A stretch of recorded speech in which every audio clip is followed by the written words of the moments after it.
Welcome to another episode of the Tailgate. Today we are in really a picturesque parking lot, if there is such a thing, because this parking lot back here is incredibly full. I don't know what's going on today, but we've got a little bit of Bryant Bank Arena over our left shoulders. I'm with head basketball coach at Hewitt-Trussville, Jeremy Monceaux. Jeremy, thank you for excited doing this. Excited about being here. Appreciate it. So how, cliche question, loaded question. Year one, Hewitt-Trussville, how'd it go? Yeah, I thought from a standpoint of probably expectations coming in with obviously the program have struggled for so many years that it went great. We had a great group of young men who had to make a decision like to buy into a new crazy coach and a new different way of doing things. And, but I think they were hungry and they were all in, and, we were able to win, essentially 12 more games than they did last year. We finished 18 and 12 for the year. We had some big wins here at home, beating Mountain Brook, who was in the 6A state final and has a great program. We beat Spain Park, who was a Final Four contestant. We beat Central Phoenix, who was in the state championship game. So, we had some big wins, some fun moments in the gym back here. So really just a fun, exciting year, and hopefully, we graduated 8 seniors, but hopefully we've kind of laid the foundation for some expectations and more success to come. Yeah. So, is there any kind of culture shift when you take a new job, that year one, the buy-in kind of thing? What goes into that? Yeah, there's a lot that goes into it. I spoke when I got the job a lot about just trying to develop relationships with our players. Sure. Young people today are not necessarily different, but they desire more than just the old show up and coach. That they want to know you care about them and that you love them, and they want to have fun with their experience. And so that was a big part of what we tried to do early with our coaching staff, is just make it fun and get to know them and do those kind of things, because you're going to compete. You're going to scream and yell and coach and demand certain things, but before you can demand all that, you gotta have a relationship with them. And so the culture shift of that probably was the main thing. And this, just trying to change the environment of basketball where it's fun to play basketball. People enjoy coming to the games. We had Bryant Bank rocking a few times this year, which was fun to be part of. And man, I just it was a lot of work, but it was fun, and I think we've got to head in the right direction. Yeah. How long does it is it job by job? Like, how long does it take to where you feel like, okay, this foundation is laid? Because I went to Hewitt-Trussville when the basketball program was really in its heyday. Bo Kahn was the head coach, 01 to I think 07. So I was in the stands, but I'm watching Justin Tubbs out there that later played at Alabama, East Tennessee, Jeremiah Millington, who played here on some of those teams. Christian Watford was here for a minute before he transferred to Shades Valley. And then even Tim Reeves that followed, he was Bo's assistant. They had a lot of success during those years. But then, Zane Arnold was here for maybe a year. Mike Dutton came in, a legend, and steered the ship for 2 years. But and then Jim Sanderson was here for a cup of coffee, and then Marcus Thomas and Jeff Baker, and I really got to know Jeff, like him a lot. But it's no disrespect against those guys. It just, even if they were here for 3 or 4 years, you never felt like it got turned around. Right. Do you feel like even can 1 year do that? Yeah, probably not. And sometimes I think the health of a program necessarily, a lot of people only will dictate how healthy a program is by wins and losses, but it's really more than that. Really, are the kids enjoying being a part of it? Does does the program impact the school outside of just the games? Your teachers and your coaches who are part of your basketball program, are they making an impact in the school outside of just basketball? So I think there's a big part of the health of a program that's only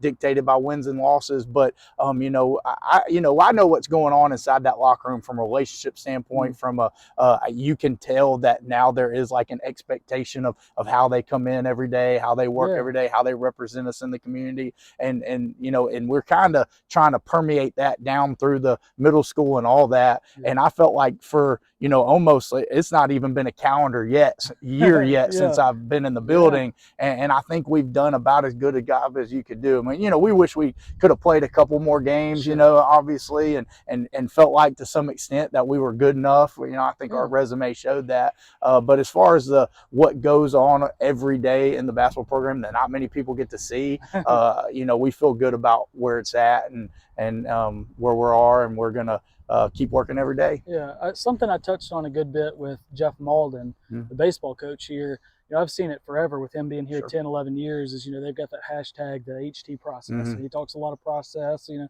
not unlike Nick Saban, you know, the Right. process. Right. I see a lot of y'all's stuff. I think it says today matters. Right. Yeah.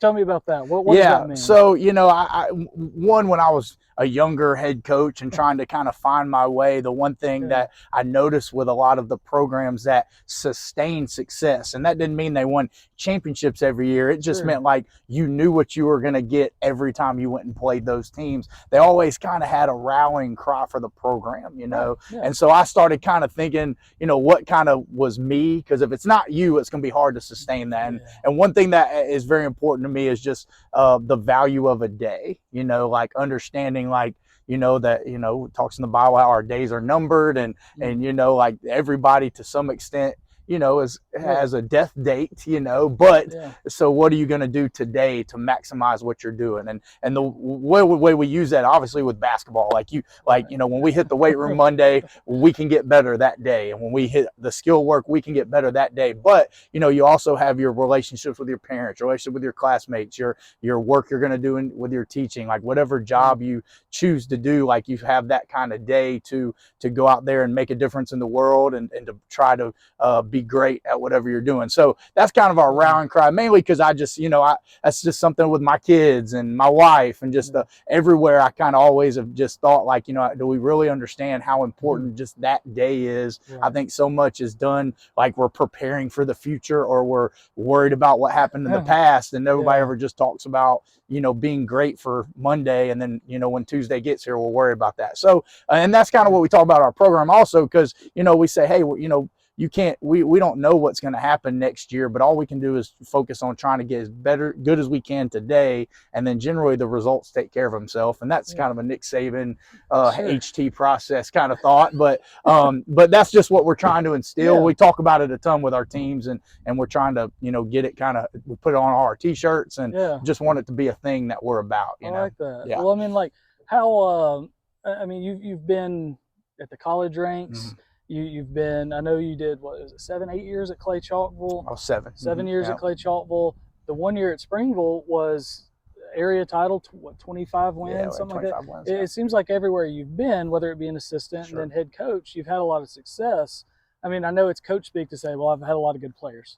But I mean, I guess I'm asking you to brag on yourself a little bit, but how have you been able personally to sustain that across multiple jobs? Right. Well, you know, when I got the job at Clay, you know, it kind of a similar situation to this one. Like they had always had fairly good talent, but it just kind of been up and down a little bit from a success standpoint. And really, I think it's just, you know, programs, you know, don't always win championships, but they always win, you know, and so that's kind of always my thought is, like, you know, you can't just be a one-hit wonder. You've got to build something in the every day and month, the way you schedule everything, that hopefully can sustain itself after a while. And again, you might not hoist that trophy. There may be a year you go, you know, 17-12 because that was the maximum that year, or you might be a year you go 29-1, like, you know, but you know, trying to build a system that just maximizes the talent that you have that year, and you're consistent with it, was just important to me. And you know, at Clay, it was a build, you know, like we were very talented that first year, and then we kind of like we're going to have to this year. I think we had 11 seniors on my first year at Clay, and we had to start all over. And so, you know, there were some learning years there, but then those last 3 or 4 years are really strong. And then, you know, when I got to Springville, you know, we obviously brought in a new thought process, a new way of doing things, but they kind of had been used to winning there a little bit. Like they'd won a lot with Coach Smith, and you know, there was an expectation there already. I just, you know, brought a little bit more juice, I guess, to it. And then, you know, just coming here, kind of the same thing as Clay, you know, some hungry kids that hadn't experienced a whole lot of success. And so hopefully now we just are trying to set standards for how we want to do things. And I mean, it's not an easy job. I mean, it's not easy just to wake up every day and hold people to that standard. Right. But the ones that are great, that's what they do, That's and so we want to copy the people that have done things well, and so we're copying all of them. Yeah. I mean, how do you keep it ascending? Like, how do you maintain, that consistency with, players change year in, year out? Is it just a standard kind of Yeah, I thing? mean, it is. It's just a standard,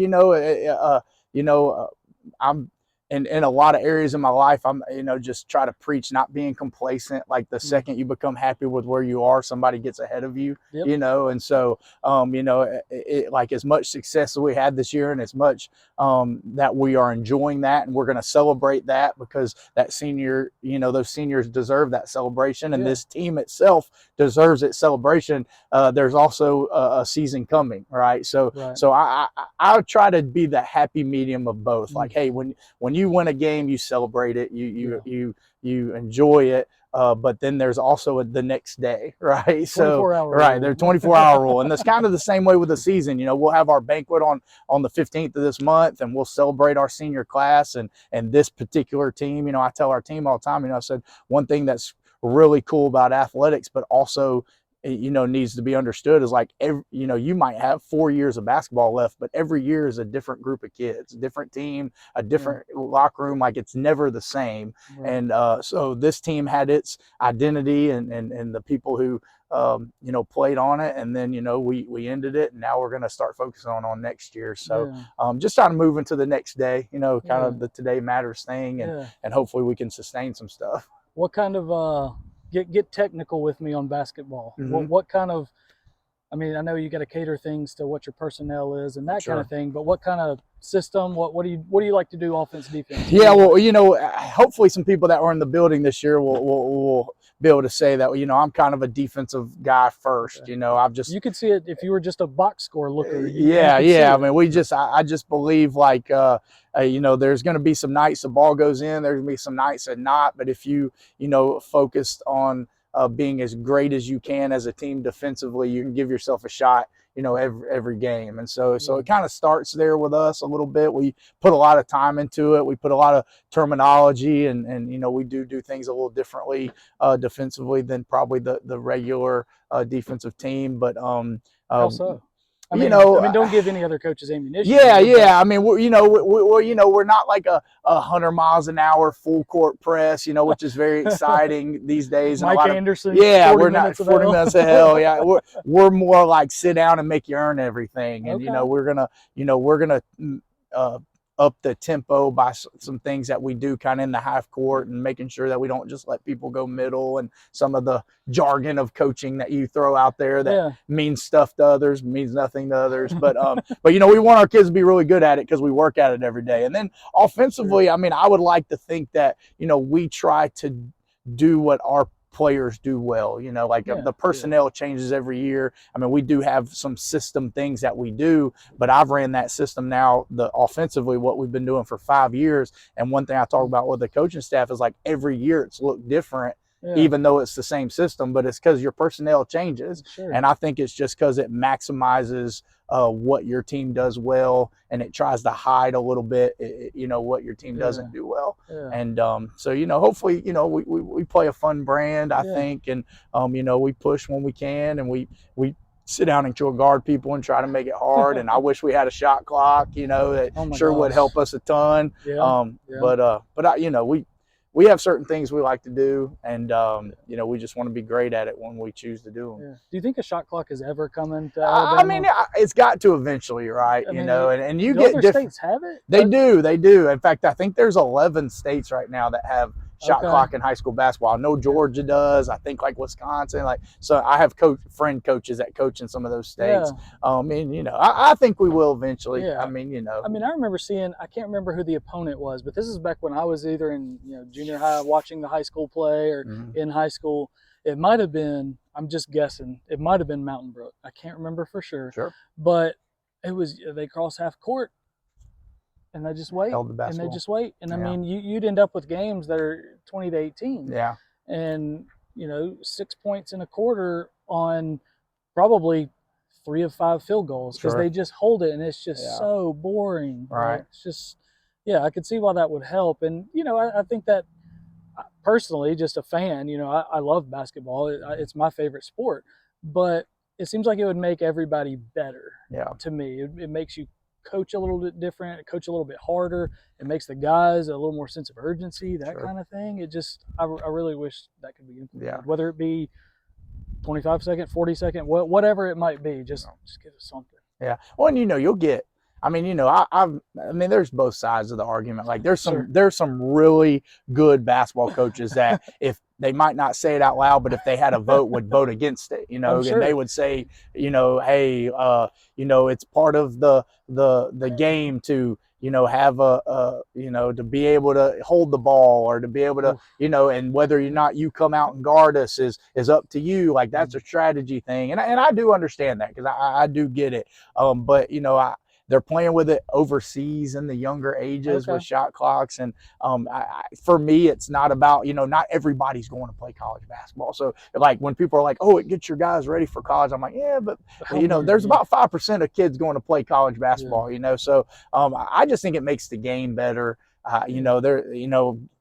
Going to the state tournaments this year, there were so many times it'd be a 6-point game going the fourth quarter, and you just knew in the stands what was coming, like sit on the ball. a 3-minute possession, and even with us, I want to brag on our team a little bit. I mean, we were really good defensively, but it's hard to be good defensively when you've got to guard teams for 2 minutes because they're a pretty good basketball team. They're not going to take a bad shot. You're not going to give up many easy ones, and you're out there playing defense for 2 minutes. So I mean, obviously I'm a proponent of it. I only see the positives, so maybe that makes me one-sided. But yeah, I think it would help the game for sure. Yeah, it'd be a lot of fun. I want to talk about your high school. Okay, and I'm going to phrase it this way.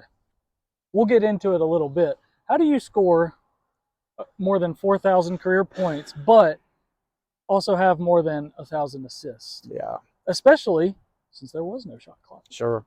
Well, back before pressing and stuff was really popular. Like we pressed at Parkway. We were a little 1A school and in the middle of Birmingham, and we were blessed with a couple of athletes, for our level of basketball, and so we kind of 2-2-1 pressed back to the zone, but we trapped in the zone and tried to play fast back when it really, I mean, at that time you had like Vestavia ran the flex, and would pass it 72 times.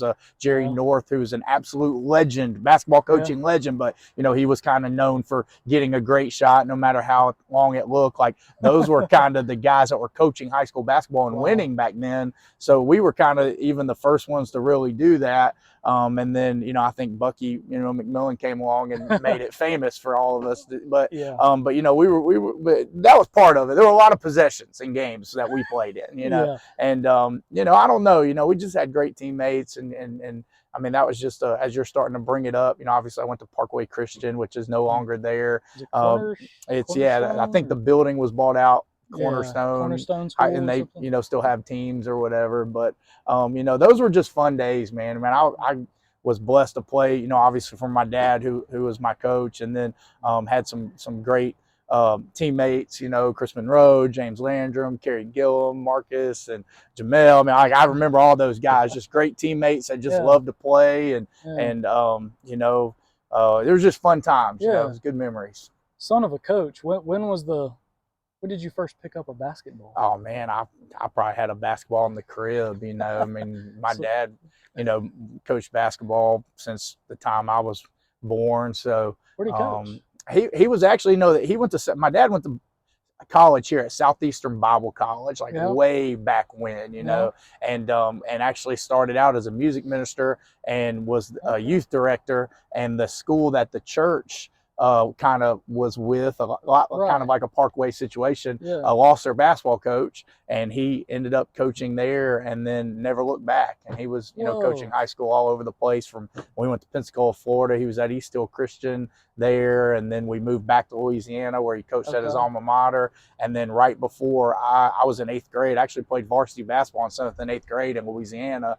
And then when we moved back to Birmingham and he got the job at Parkway, was right before my high school career, obviously. Wow. So, yeah. And then what, you were averaging like 40 a game, 38 a Yeah, game? I mean, it was really not the intention to do that. We were just trying to win games, back then. And obviously it was smaller basketball, smaller high school basketball, so it wasn't like, we were going up against the big dogs every night necessarily. But, I don't know, man. It was just a lot of fun, I mean, it was a special group of I guess now men. They're all my age, and we actually, not a lot of people know, but when we got to the school, they didn't even have a boys team the year before. Like, something had happened with a couple of players transferring out, and they didn't have enough to be on a team. And then when my dad took the job there, we had a lot of seniors who had a bad experience and just weren't interested anymore. So we played a varsity basketball schedule with all freshmen and sophomores. And we actually only won, I think we won 15 games that first year, but it was a rough year. Like, we got blown out quite a bit, but we won the last 7 of our last 9. And we actually beat Shades Mountain in the area tournament when we were like the 3 seed. They were the 2 seed, and we got to go to the playoffs. And when I say we were bad, though. Like, we were not very good. Obviously I was scoring a lot of points, and man, we played as hard as we could, but we didn't know any better. We were just a bunch of punk little freshmen just playing for fun. And but then that kind of head us on. We took a little school that didn't have a team, and we ended up making a Final Four, getting beat in the semifinals. I think we went to the regional tournament twice over the next 3 years. And so it's a good story, good memories anyways. Yeah. Are you scoring that many points? Are you fairly efficient, or are you going Allen Iverson 7 of 29? Yeah, I mean, there were some nights that it was Allen Iverson, for sure, but I mean, it was pretty efficient. I mean, for the most part. I mean, there were those days where, it wasn't going in, and, we just kept throwing it up there, but it was fairly efficient. I mean, I'm sure that, I can remember the state semifinal game did not go well. Okay. I can remember that one for sure. It's funny how you remember those more. Yeah. For sure. I don't even remember the good ones. I remember the few that were kind of like, wish I could have pretty that rough back. night. Yeah, no doubt. You still hold any of those records? Do you know? I know the scoring record was the all-time scoring record was broke a couple of years ago. A young man who was a great young man went to a small private school, Lindsay Lane. That popped in Lindsay Lane maybe, or something like that, and in Huntsville. And I think that young man signed, and he's at Lipscomb right now playing his college career, and a good family. And but he broke that. But I'm sure some of them are. I don't. Obviously, it's like I tell people, like, if they don't affect my paycheck, then I just don't. I don't really remember. It's a nice memory. It's a nice memory, but something I don't. I love to bring it up because it was such a special time, and it's part of the reason I coach and I tell people all the time is like, playing high school basketball in the state of Alabama, like, kind of molded me into who I am and what kind of person I wanted to be. And obviously I could go memories for days, so it's exciting for that, but the records and stuff are less important probably than some of the memories. Sure. It seems like you were kind of destined to be a coach. Yeah, a little bit. I tell everybody all the time, I always wanted to, now I thought I was going to coach at the college level. I was telling my dad when I was 8, 9 years old that I wanted to, go get a scholarship, not because I thought I was going to be some legend in the NBA. Like I mean, I was 6 foot, and some of the things you need I didn't have, right? But I wanted to go get a scholarship so I could go play college basketball, and then be a GA and do all the things to go coach college, which obviously, I got the opportunity to do it at a small college level for 7 years. But yeah, I never really planned on doing anything else, so, which is fun. We talk about Trussville, and I didn't know if it was on the script, but I've always had a special place in my heart for this place, and I was gonna ask. I wondered, like I know you were at Faulkner. You've been at, what's the place in Kentucky? I was at Campbellsville, Shelton State Community College, Shelton State and Tuscaloosa. But like, once you get back here, you're kind of in the area. You played at Parkway, so you're just right down the street. And you coach at Clay for 7 years. You're out at Springville. I know while you're at a job, you're not particularly looking to jump, especially in season and stuff. But has this been a place that's always kind of you've thought of? Or? Yeah, I mean, and I don't even know why, really. Like, I remember hearing, Chris Hodges' story about, why he chose Birmingham to build Church of the Highlands, and talked about how he just had this weird like supernatural love for a city like his family did. Yeah. And I really don't know why. Like I didn't go here. Now my wife did. Right. You know, my brother-in-law and all of them did, obviously. But really, I just always kind of just had a soft spot in my heart for this place, and actually applied for the job every time it came open over those years. Right. And but you know, when we came back to Birmingham, I told this story a few times, but when I left Faulkner and took the job at Clay, we were driving around in Trussville looking for homes, because you know, this was home for my wife. We had not been back since probably we had graduated college, because I was off chasing the college coaching dream. Right. And so I was, you know, we had just been back, and I poked my head in there. They were having a cheerleading thing, a youth cheerleading thing, probably on a random Sunday like this. Yeah. And I poked my head in there, and Maddie was like, Jeremy, we got to go meet the realtor. And I was like, I'm just going to poke my head. I hadn't been in the new school. And I went in there, and I remember getting in the chair, jumping in the car and telling Maddie, like, you know, I'm gonna coach there one day, you know, like I told her that, like, and she remembers it clear as day. You know, and of course at the time it was just like, you know, I just saw the beautiful facilities, and obviously, like you said, this campus is amazing. It's in Trussville, which has kind of been our home to some extent. I mean, we all lived here growing up, even though I went to Parkway. You know, I told her then, and you know, I just always had it in the back of my head that it was going to happen. You know, you spoke it into existence. Yeah, maybe I did. You know, and God's been so good to me. I mean, we live right across the street in Longmeadow. We just built a house. Like, you know, I can drive a golf cart over here. You know, I tell our students and our players all the time, like, hey, listen, you know, like, this was my dream. You know, my dream was to be the head guy. I mean, I walk in there pretty much every morning and get little butterflies about just being at this place. And, you know, that's why I'm just so adamant on doing everything it can to try to make it successful, to try to get it going, because I'm very passionate about it. You know, going to Springville, you know, Springville is a special place. I mean, and I don't know if a lot of your viewers know a lot about Springville, but you're talking about a great community with great people who love Springville. And I got up there, and they were all in on helping me try to make that thing as special. And it was fun. And it was hard to leave there. Like, you know, like I'd only been there a year. This was my dream scenario. Obviously, me and our athletic director here, Mr. Walker, had some amazing conversations, but there were many nights I laid on that wondering, like, Lord, is this some kind of challenge that I'm supposed to pass because you're giving me what I really want? I mean, just all the thoughts you can have if you know, you've made some career jumps, so, you know, and ultimately that made it tough, you know, like but that place is just special and was special, and they were so good to me, so good to my wife.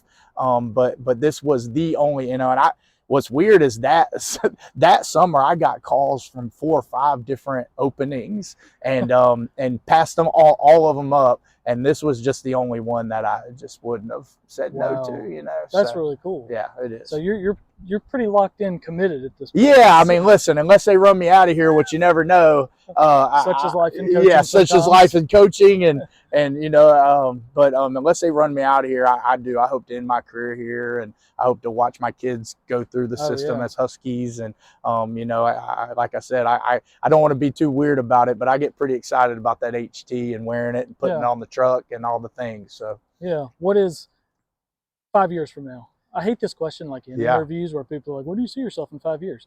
But I hate getting that question, so I'm going to ask it to you. Yeah. What is Hewitt-Trussville basketball in the next 4 or 5 years? You know, you don't want to just come out and make statements like, "Hey, we're gonna win a championship." We will be champions. Because it's hard, man. It's hard. I mean, these teams that have sustained level and won multiple championships, like I do think that the profession of coaching, and it is a profession, like people don't understand how hard it is to win. I mean, to win a game, much less win a championship. All that like, goes into there's all, I mean, sometimes I just wish people, hey, come spend 1 week with me when we play on Tuesday and Friday, and just kind of watch what goes into it for a week. and then like come back and be like, wow, you know, like it's hard just to win a game. And there's so many, like, that's what's so awesome about basketball right now. Like Alabama is really, there's so many great programs and great coaches and coaches that are committed to not just coaching their team, but building their programs. And so it's very competitive. But, you know, I think that we can build something here that sustains success. You know, like, you know, we kind of were right outside of the top 10 all year this year, you know, kind of teetering that line. I hope that we are always kind of there. You know what I mean? I think that's probably what's been the most confusing thing with as many great players and great coaches that have been here. It's been a roller coaster. Like you've had four, you know, like really coach that you were here for probably had the 4 years of sustained success that really you hadn't seen a whole lot when you go look at the record book of I mean, we only had 2 area championships in school history, like here. And I think the last one might have been under Tim Reeves back in that maybe 2000. 10, 11, somewhere. And actually, well, no, you know, it might have been. It might have been Bocan, actually. And the year Tim Reeves and Coach Reeves, sorry, excuse me, Mr. Reeves, made it to the Elite Eight. That was a team that was like 15 and 13 when they entered the regular season. I remember that. They hit a hot streak. Which is part of basketball. That's what you want. And they actually beat Bucky McMillan in the Sweet 16. You know, and Mount Brook at the time was kind of building their program. And went the Elite Eight. So you think about like just how, you know, like we've had some great players here. We've had some great coaches. Obviously, we have this amazing academic institution and this great community here with Trussville. You just, it surprises me probably that the success hasn't been sustained. And again, I'm not talking about just championships, but I'm talking about where, hey, Hewitt-Trussville basketball is a top 10 team. Like, well, you know that when you go to Bryant Bank Arena on a Friday, you're going to get a team that's well coached, disciplined, they play hard, they represent their community well. You know, and there's been some years where that hadn't been the case for whatever reason. I'm never, I mean, you know, most people have forgotten more basketball than I know, but I just know that it's kind of been up and down. And I would like to see if we can sustain it for a little bit. You know, you've got an incredible opportunity. Yeah, I mean, and I'm not, you know, I mean, we replaced everybody off last year's team, like everybody. We have one young man coming back that played any significant minutes. I love the guys that are in the locker room. They bust their can every day. But you know, it's going to be some years where we're building and some years where we're competing. And but even during all that, if we can just sustain it, you know, there's a fun product. Kids are excited about being part of the program. People are love to come watch it. I mean, we had some amazing crowds in there this year, amazing. And you know, that's probably the biggest thing I want 5 years from now. And I think we can do it. I think so. This time of year, let's move back to college. Okay. Alabama, you're a Bama fan. Yep. I'm a huge Bama fan. Roll Tide. They've had an incredible year. Now we're recording this a few days before the SEC tournament. It'll come out after the SEC tournament. Let's talk NCAA. I think, regardless of maybe of what happens to Alabama in the SEC tournament, they get a 1. I think they're a 1. I think they're the overall 1, probably. Overall, okay. Who's the Final Four? Who's cutting down the net? Who's the Final Four? Who's cutting down the net? I mean, I'd love to just say Alabama, but I've also been a Bama Hoops fan forever, and I know what can happen. Yeah, well, I mean, just talking about Alabama, I mean, obviously, you know, Coach Oates has done an amazing job. But as a fan, because I do turn coach off and turn into just fan for Alabama, but as a fan, like I'm kind of like the Elite Eight or bust for them. You know, like if like a Sweet 16, though it would be awesome and a great thing to hang up as a banner. And I'm not saying the coaches didn't do a great job, but as a fan, just with, you know, we've got potentially a top 5 pick. We've got guys coming off the bench that'll probably play professional basketball somewhere in the world. And you just kind of feel like this is as special a team as maybe I've seen, you know, and I've been a Bama fan a long time. So anything outside an Elite Eight would be like a little bit of like, you know. And if there was ever a year, you know, not that Bama is used to being in this position. But if there were ever a year, everything kind of behind them is kind of up and down as well. Like, I mean, you've got a Kansas who's a top 5 team this year and every year. But, I mean, they're getting blown out in games, and then they'll blow out. So you've got a lot of inconsistency behind you. So if there's ever a right time for the taking, it's now, and you might get the first round or 2 or first game or two in Birmingham. Yeah. So I don't know. Final Four. I mean, I'm going to say Bama. Just I got absolutely. We have to. We're on the to. record as fans. UCLA. Yeah, like. UCLA's They got some tough. I mean, players. Purdue's a good basketball team. Arizona. Kansas is a good basketball team. I mean, how those brackets get spun in, yeah. and basketball's all about matchups. I mean, I think at the end of the day, there's certain teams that give certain teams problems, and I think because of the craziness, it could be another awesome March, though. Like so outside of my team winning, I'm always rooting for the underdog. Exactly. Yes, so I think it could be I mean, you look at Samford University. Like, man, Samford was the clear-cut 1 or 2 team in their league. Bucky did an amazing job, and they go get into a first-round game with a confident Chattanooga team who has new life. And they make 15 threes in the game yesterday, like 15 threes. Like, if in college, if another team makes 15 threes, like, you're losing. You're done. And he talked in his press conference about how his kids played so hard and it wasn't an effort thing. And I got to watch the last 10 minutes and it wasn't. But you ran into a juggernaut, and that just happens. And I think it can even happen more this year because of the non-dominant teams. Exactly. I mean, Houston's really good. But we don't really know about Houston. you know that they've been killing it in conference, and they're right, and they should be. And that conference is one of those conferences that doesn't get enough respect. Kind of like UAB to me, like that's grown men basketball. Like like I played at Liberty University, and we had 7,000 people at every game, and like it was low major basketball. Like Houston is not playing low major basketball. Like, that's grown man stuff. Same thing as UAB. Like UAB does not play little boy basketball. Like there are grown men on that floor. It's just a little different because they might go on the road and go to a program that only has 500 people in the seats. Like, does that make it less awesome than like what Samford's got going on, where they pack it out? It does in the eyes of your casual fan, but anybody who knows basketball knows like those dudes are legit. So so I think it can be a fun year. I think college basketball with the NILs, I mean, where it's affected football kind of negatively, to me in basketball, like you got like a kids staying in college that aren't no-brainer NBA guys. Because they might get drafted, but they know, like, hey, after my 3 years, I'm probably going to Europe. Like, so why not stay at the University of Kentucky, like their big kid did, make $1 million to play college? I mean, we didn't get jack.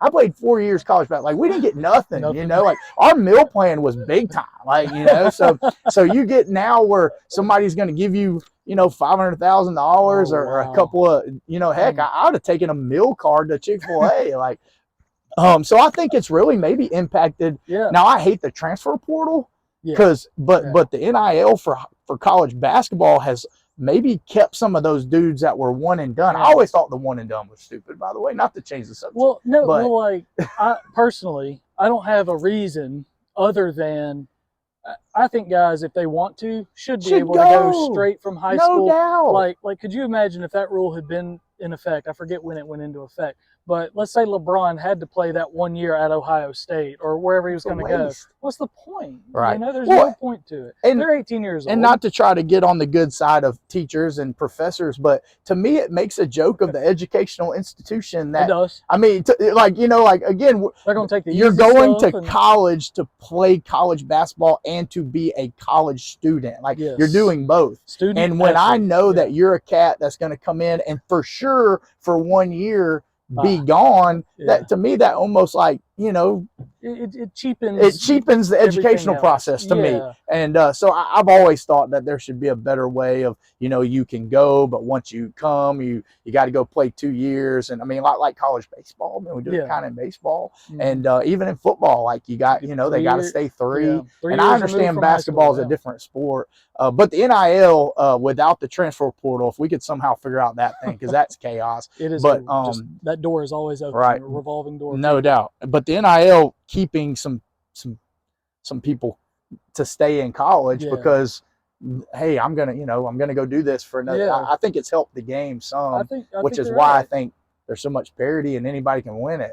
It's going to make for a really fun tournament. No doubt. This will probably be out during that tournament, and so hopefully we'll have seen some really good games, and Bama in the Final I was Four. say it sounds like we've got the tide cutting down the nets. Yeah. I mean, hopefully we've got to find some wood to knock on. There's plenty of trees. Yeah, We'll knock on some wood when this is over, no doubt, so that we don't. I'm gonna go. Shoot, I'm gonna go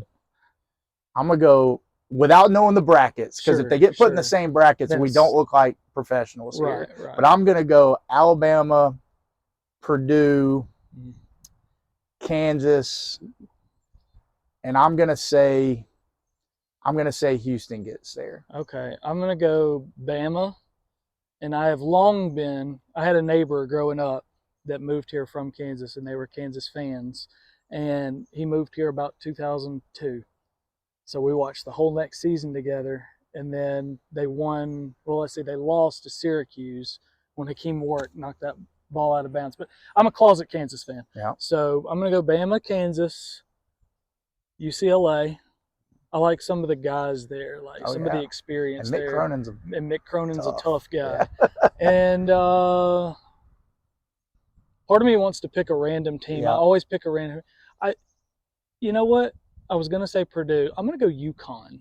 Really? I'm going to go UConn. They were playing well early. And that early, I mean, maybe injuries, whatever else, just settling into the schedule, the grind. Yeah.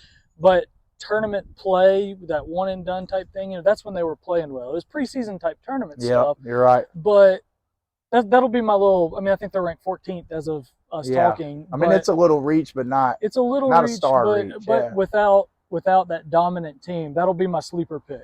I always love putting a sleeper pick, which usually results in me throwing my bracket away at the end of weekend one. Yeah.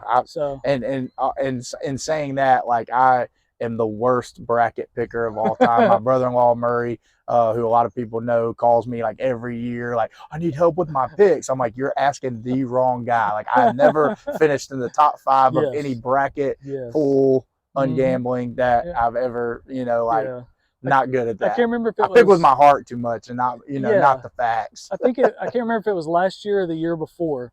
We always do a family bracket. Me and my wife do a bracket. We have a 3-year-old, so we did a bracket with him. And all we would do, maybe this was last year, so he would have been 2 years old. He can say words at that point. So we're like, all right, Arkansas or Georgetown or, whatever. Yeah. And he just, whatever he kind of said, we'd put that. Sure. And we did that all the way through. He beat me. He won. He beat me. I think my wife might have won the whole thing, but he beat me. And I was like, not shocked. No, there's no way. Generally how it works. It is. The people who are so-called professionals, it's hard to pick games. It is. So hopefully Bama will be cutting down the nets. That'd be fun. Anything else, or are you good? I'm good. Okay, we'll wrap this one up. I appreciate you doing it. Oh man, I had so much fun. This is cool. I like the vibe of it, and it's just something different. Yeah. It's outside, and it's fun. So y'all like this video. What are all the things? Like the video, subscribe to the channel, click the little bell for notifications, all that, and we'll see y'all next time for another one of these.